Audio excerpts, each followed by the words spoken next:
Distance और displacement को समझने के बाद चैप्टर में नेक्स्ट फिजिकल क्वांटिटीज आती हैं स्पीड और वेलोसिटी। एक ही पेज पर इन दोनों को पढ़ लेते हैं ताकि इनके बीच का डिफरेंस भी हमें समझ में आए। सो यहाँ पर है स्पीड। स्पीड क्या होती है? The distance travelled by a body per unit time. किसी भी बॉडी या किसी भी ऑब्जेक्ट द्वारा पर यूनिट टाइम में जितना भी डिस्टेंस ट्रेवल किया गया हो उसी को कहा जाएगा स्पीड। अगर स्पीड को मैथमेटिकली एक्सप्रेस करना हो तो ये सिंपली हो जाएगा स्पीड इक्वल्स टू में distance upon time. So speed का फॉर्मूला हो जाएगा स्पीड इक्वल्स टू में डिस्टेंस अपॉन टाइम। बिल्कुल यही हमारी डेफिनेशन भी है। पर यूनिट टाइम में जितना भी डिस्टेंस कवर किया गया हो उसी को कहा जाता है स्पीड। अब स्पीड से रिलेटेड हमें कुछ पॉइंट्स दिए गए हैं, इन्हें भी समझ लेते हैं। इसमें फर्स्ट पॉइंट है it is a scalar quantity. Speed जो है एक स्केलर क्वांटिटी है जिसमें डायरेक्शन नहीं होती है, सिर्फ मैग्नीट्यूड होता है। सेकंड है इट ऑलवेज पॉजिटिव। स्पीड हमेशा पॉजिटिव होगी, कभी भी नेगेटिव या जीरो नहीं हो सकती, क्योंकि स्पीड होती है डिस्टेंस अपॉन टाइम। डिस्टेंस कभी भी ना तो जीरो होता है ना ही नेगेटिव होता है, इसलिए स्पीड भी ना ही जीरो होगी और ना ही नेगेटिव होगी, हमेशा पॉजिटिव होती है। थर्ड पॉइंट दिया है इट्स एसआई यूनिट। स्पीड की एसआई यूनिट के बारे में बोला गया, तो एसआई यूनिट हम फाइंड करते हैं। फाइंड कैसे करेंगे? जो भी हमारा फॉर्मूला होता है, फॉर्मूला क्या है? Speed equals to distance upon time. So distance की एसआई यूनिट होती है मीटर, जो मैंने आपको पीछे वाले पेजेस पर बताया था जहां पर हम डिस्टेंस पढ़ रहे थे। और टाइम की एसआई यूनिट होती है सेकंड। सो मीटर अपॉन सेकंड, यही हो जाएगी हमारी स्पीड की एसआई यूनिट। तो इट्स एसआई यूनिट यानी कि स्पीड की एसआई यूनिट क्या होगी? Metre upon second. स्पीड के सभी कॉन्सेप्ट्स पढ़ने के बाद अब देखते हैं वेलोसिटी। वेलोसिटी क्या होती है? The distance travelled by a body per unit time in a given direction.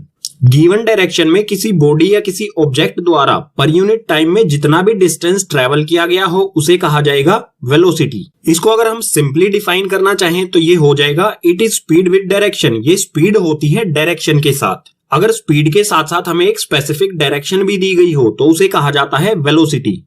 जिस तरह से हमने यहाँ पर स्पीड का फॉर्मूला बनाया है, मैथमेटिकली एक्सप्रेस किया है, बिल्कुल इसी तरह से हम वेलोसिटी को भी एक्सप्रेस कर सकते हैं। सो वेलोसिटी की मैथमेटिकल एक्सप्रेशन हो जाएगी velocity equals to displacement upon time. Velocity से रिलेटेड हमें कुछ पॉइंट्स भी दिए गए हैं, इन्हें भी समझ लेते हैं। इसमें फर्स्ट है it is vector quantity. Velocity एक वेक्टर क्वांटिटी होती है। क्यों? क्योंकि इसमें मैग्नीट्यूड के साथ साथ डायरेक्शन भी गिवन होती है। सेकंड है it can be positive, negative and zero.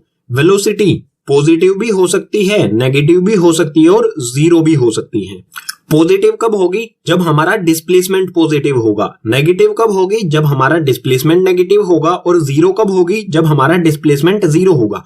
अब बात आती है वेलोसिटी की एसआई यूनिट की। एसआई यूनिट क्या होगी? इसी फॉर्मूले से फाइंड करते हैं। डिस्प्लेसमेंट की एसआई यूनिट मैंने बताया था मीटर होती है और टाइम की होती है सेकंड। सो वेलोसिटी की एसआई यूनिट आ गई मीटर अपॉन सेकंड, और यही एसआई यूनिट हमारी स्पीड की भी है। दोनों की एसआई यूनिट, स्पीड और वेलोसिटी दोनों की एसआई यूनिट होती है मीटर बाय सेकंड। स्पीड और वेलोसिटी दोनों को समझने के बाद बात आती है डिफरेंस की। डिफरेंस आप यहाँ पर साफ साफ देख सकते हैं। स्पीड क्या होती है? डिस्टेंस पर यूनिट टाइम, और ये वेलोसिटी क्या होती है? Displacement per unit time. Speed scalar होती है और वेलोसिटी वेक्टर क्वांटिटी होती है। ये हमेशा पॉजिटिव होती है। ये पॉजिटिव, नेगेटिव या जीरो भी हो सकती है। तो ये डिफरेंस भी हो गए और हमारे कॉन्सेप्ट भी क्लियर हो गए। अब है स्पीड और वेलोसिटी से ही रिलेटेड एवरेज स्पीड और एवरेज वेलोसिटी। इन दोनों के फॉर्मूलों को समझ लेते हैं क्योंकि एग्जाम में इन्हीं से रिलेटेड काफी न्यूमेरिकल्स आते हैं। सो एवरेज स्पीड का फॉर्मूला होता है एवरेज स्पीड इक्वल्स टू में total distance upon total time. अगर हमें 2 या 2 से ज्यादा स्पीड दी गई है और हमसे पूछा जा रहा है कि एवरेज स्पीड क्या होगी, तो हमें सबसे पहले फाइंड करना होगा टोटल डिस्टेंस, और टोटल डिस्टेंस को टोटल टाइम से डिवाइड करने पर आ जाएगी हमारी एवरेज स्पीड। इसी तरह से 2 या 2 से ज्यादा वेलोसिटी दी गई है हमें और हमसे बोला जाए एवरेज वेलोसिटी फाइंड करो, तो इसका भी सिंपल सा फॉर्मूला हो जाएगा एवरेज वेलोसिटी इक्वल्स टू में initial velocity plus final velocity divide by 2। जो भी हमारी इनिशियल यानी कि स्टार्टिंग वाली वेलोसिटी है और जो भी हमारी फाइनल यानी कि एंड वाली वेलोसिटी है, इन दोनों को ऐड करके 2 से अगर डिवाइड कर देंगे तो आ जाएगी एवरेज वेलोसिटी। सो ये दोनों फॉर्मूले हो गए एवरेज स्पीड और एवरेज वेलोसिटी के। अब इन दोनों फॉर्मूलों का यूज हमें किस तरह से करना है, तो उसके लिए देखनी होगी आपको इस चैप्टर की पार्ट 2 वाली वीडियो, जिसमें कुछ इंपॉर्टेंट क्वेश्चन किए जाएंगे और साथ ही जो भी एनसीईआरटी में न्यूमेरिकल्स हैं उन सभी न्यूमेरिकल्स को सोल्व भी किया जाएगा। तो इन दोनों फॉर्मूलों का किस तरह से यूज करना है उसके लिए लिंक दिया गया है पार्ट 2 का। डिस्टेंस, डिस्प्लेसमेंट, स्पीड और वेलोसिटी को समझने के बाद चैप्टर में नेक्स्ट कॉन्सेप्ट आता है टाइप्स ऑफ मोशन। जो भी मोशन है उसके टाइप्स। सो मोशन के टोटल 2 टाइप्स होते हैं। उसमें फर्स्ट होता है यूनिफॉर्म मोशन और सेकंड होता है नॉन यूनिफॉर्म मोशन। इस पेज पर समझ लेते हैं यूनिफॉर्म मोशन क्या होता है। सो यूनिफॉर्म मोशन में हमें दिया है when a body travels equal distance in equal interval of time then the motion is said to be uniform motion। अगर कोई बॉडी या कोई object equal interval of time यानी कि इक्वल टाइम में इक्वल डिस्टेंस कवर करे तो ऐसे मोशन को कहा जाएगा यूनिफॉर्म मोशन। एग्जांपल से समझ लेते हैं। सो यहाँ पर नीचे की तरफ हमें दिया गया है टाइम। सुबह का टाइम है 9 AM, 10 AM, 11 AM और 12 AM। और ऊपर की ओर हमें यहाँ पर दिया गया है डिस्टेंस। सो ये 0 किलोमीटर, ये 100 किलोमीटर, ये 200 और ये 300 किलोमीटर। सपोज कीजिए ये ट्रक अपनी मेन पोजीशन यानी कि 0 किलोमीटर से 9 बजे चलना स्टार्ट करता है।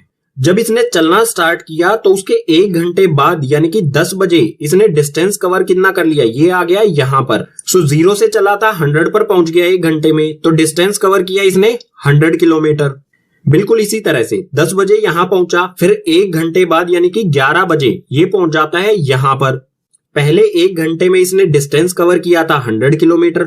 अगले 1 घंटे में भी इसने क्या किया, अगर 100 से चला 200 पर पहुंचा यानी कि फिर से क्या किया, 100 किलोमीटर डिस्टेंस कवर किया।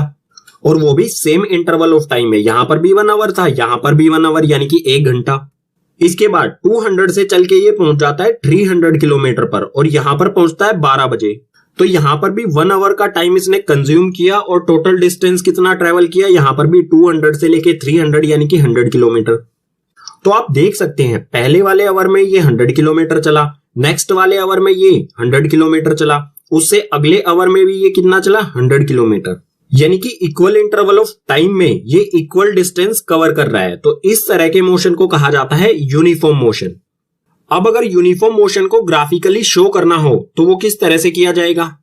सो सपोज कीजिए ये ग्राफ है, ये हमारी एक्स एक्सिस जिस पर हमने लिया है टाइम और ये वाई एक्सिस जो है डिस्टेंस। तो अगर यूनिफॉर्म मोशन का ग्राफ बनाया जाए तो वो बिल्कुल एक स्ट्रेट लाइन में जाएगा। बिल्कुल स्ट्रेट लाइन अगर हो तो इस तरह के मोशन को कहा जाता है यूनिफॉर्म मोशन।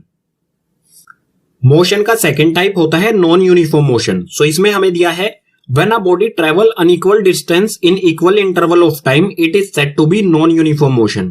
कोई ऑब्जेक्ट या कोई body equal interval of time यानी कि इक्वल टाइम में अनइक्वल डिस्टेंस अगर कवर करे तो इस तरह के मोशन को कहा जाएगा नॉन यूनिफॉर्म मोशन। इसे भी एक एग्जांपल से समझ लेते हैं। सपोज कीजिए ये ट्रक है, अपनी मेन पोजीशन यानी कि 0 से ये चलना स्टार्ट करता है 9 बजे। 1 घंटे बाद यानी कि 10 बजे ये पहुंच जाता है यहां पर और इसने डिस्टेंस कवर किया अब 70 किलोमीटर। सो फर्स्ट आवर में इसने डिस्टेंस कवर किया 0 से 70 यानी कि 70 किलोमीटर। इसके 1 घंटे बाद यानी कि 11 बजे मान लीजिए ये पहुंच जाता है यहां पर और अब ये अपनी मेन पोजीशन से आ गया है 200 किलोमीटर दूर। अब फर्स्ट आवर यानी कि पहले घंटे में ये टोटल चला था 70 किलोमीटर और सेकंड आवर यानी कि 10 से 11 बजे के बीच ये कितना चला, अगर 200 में से 70 को माइनस कर देंगे तो ये आ जाएगा 130 किलोमीटर। पहले घंटे में ये सिर्फ चला 70 किलोमीटर, उससे अगले घंटे में ये चला 130 किलोमीटर। यहाँ पर टाइम तो बिल्कुल यहाँ पर भी 1 आवर था, यहाँ पर भी 1 आवर था, टाइम तो बिल्कुल इक्वल था, लेकिन इसने डिस्टेंस जो कवर किया वो अनइक्वल था। अगर इक्वल इंटरवल ऑफ टाइम में अनइक्वल डिस्टेंस कवर करे तो इस तरह के ही मोशन को कहा जाता है नॉन यूनिफॉर्म मोशन। अब बात आती है नॉन यूनिफॉर्म मोशन का ग्राफ किस तरह का होगा। सो ये हमारी एक्स एक्सिस यानी कि टाइम और वाई एक्सिस यानी कि डिस्टेंस। नॉन यूनिफॉर्म मोशन का ग्राफ कभी भी स्ट्रेट लाइन में नहीं होगा। स्ट्रेट लाइन नहीं होनी चाहिए, बाकी किसी भी तरह की लाइन हो सकता है ये जिगजैग हो, इस तरह से हो सकता है ये कर्व्ड लाइन में हो इस तरह से, और हो सकता है कर्व्ड लाइन डाउनवर्ड भी हो। स्ट्रेट लाइन अगर नहीं है ग्राफ पर तो इस तरह के मोशन को ही कहा जाता है non uniform motion. Straight line के अलावा किसी भी तरह की लाइन होगी तो। अब आगे बढ़ने से पहले देख लेते हैं सिंबल्स। जो भी हमारी फिजिकल क्वांटिटीज थी, जो भी हमारी टर्म्स थी, उनके सिंबल्स क्या होंगे। अलग अलग बुक्स में अलग अलग सिंबल्स हो सकते हैं, लेकिन हमें फॉलो करना है एनसीईआरटी को। जो भी एनसीईआरटी में सिंबल्स दिए गए हैं उन्हीं के बारे में डिस्कस करेंगे। सो यहां पर दिया है सिंबल्स। इसमें हमारी फर्स्ट फिजिकल क्वांटिटी है डिस्टेंस। डिस्टेंस का सिंबल होता है स्मॉल एस। जहां पर भी स्मॉल एस लिखा होगा हमें समझ जाना है वहां पर डिस्टेंस की बात हो रही है। इसके बाद है डिस्प्लेसमेंट। डिस्प्लेसमेंट का सिंबल होता है डेल्टा एस। जो ये ट्रायंगल बनाया है ये है डेल्टा, इसे कहा जाता है डेल्टा, और इसके बाद एस, ये हो गया डिस्प्लेसमेंट का सिंबल। इसके बाद है इनिशियल वेलोसिटी। इनिशियल वेलोसिटी या इनिशियल स्पीड दोनों का एक ही सिंबल होता है और ये होता है स्मॉल यू। स्मॉल यू से हम रिप्रेजेंट करेंगे इनिशियल वेलोसिटी या फिर इनिशियल स्पीड को। इसके बाद है फाइनल वेलोसिटी। फाइनल वेलोसिटी का सिंबल होता है स्मॉल वी। फाइनल वेलोसिटी या फिर फाइनल स्पीड, इन दोनों का एक ही सिंबल होता है स्मॉल वी।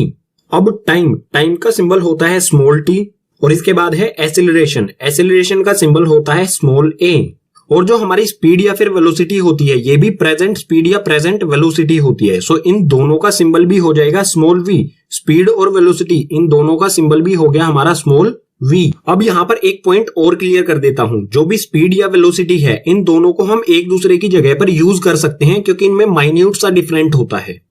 सो अगर सिंबल्स की फॉर्म में हम फॉर्मूला लिखना चाहें तो किस तरह से लिखेंगे, जैसे यहां पर दिया है speed equals to distance upon time, तो स्पीड का फॉर्मूला क्या होगा, स्पीड होता है हमारा v इक्वल्स टू में डिस्टेंस होता है हमारा यहाँ पर स्मॉल s, तो v इक्वल्स टू में s अपॉन में टाइम का होता है t। तो हमारा फॉर्मूला बन जाएगा कुछ इस तरह से। इसी तरह से आप अलग अलग फॉर्मूलों को सिंबल्स की फॉर्म में भी लिख सकते हैं।